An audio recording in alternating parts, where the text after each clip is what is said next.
strive every day to live up to the trust conferred in us by the people of Alberta in the recent election.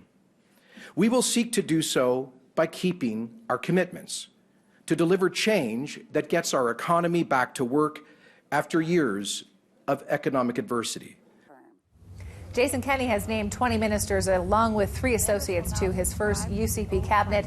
13 ministers are from Calgary, only 1 from Edmonton, true Edmonton, and 7 are women. And it feels like about everybody is named Jason in this cabinet. John Santos joins us. He's a data scientist. He's going to give us some reactions. So what did you think when you first saw these cabinet appointments? What was your first take? I think my first take was that I wasn't really very surprised.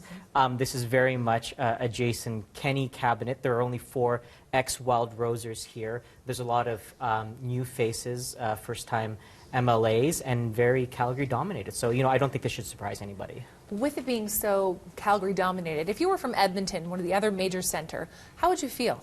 Well, I mean, this is a consequence of only electing one UCP MLA from Edmonton. I mean, Casey Madhu not only got into cabinet, he's from Edmonton Southwest, he got municipal affairs, which, I mean, if you're only going to have one Edmonton MLA, I think that's a really good position to have. And then there are 3 from the greater Edmonton area who got into cabinet as well. So, I mean, they have 4 from Metro Edmonton. So, I think that's, given the circumstances, that's not bad. No, exactly. Who do you think has the toughest portfolio? Were there any surprises, things that jumped out at you? Well, I think the team that's going to be tackling energy issues is going to have a lot of work.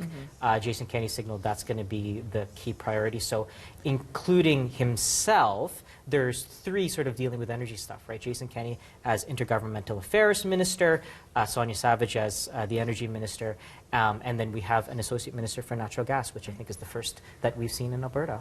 And of course, energy, the pipelines, that's what Kenney campaigned on. How much time do you think Albertans are going to give Jason Kenney to show that some movement is being made on this? Well, I don't think anyone's going to expect anything in the short term. The feds have already decided to delay an announcement on TMX. I wouldn't be surprised if they delayed it even further until after the election. But I think, depending on how the federal election goes, if nothing happens within a year in terms of significant movement, I mean, even some of Jason Kenney's own supporters might be thinking twice about whether this was moving the ball forward any further. Right.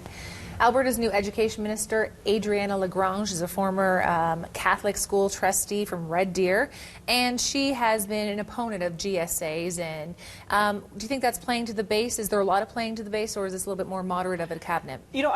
Yes, I can understand where some folks on the left might be a little more disappointed with Lagrange's appointment. The reality is she's one of the few UCP MLAs who has education experience, so she was almost a shoo-in for that.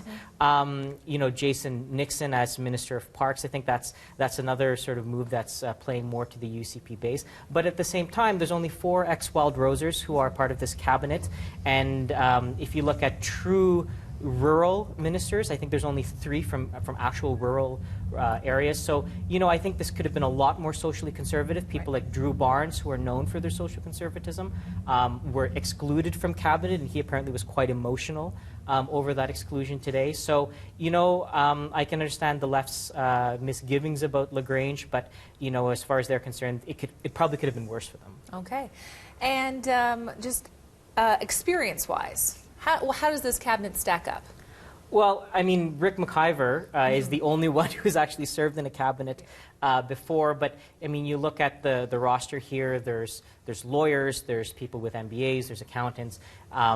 Even though they are quite junior in terms of actual ministerial experience, in terms of professional experience, I think there's a decent amount of bench strength there. Whether they're up to the challenges ahead of them, I think that's the question that everyone's going to be asking. Absolutely. Thanks so much for your time tonight, John, and your insight, of course. Thanks, John. Good to be here.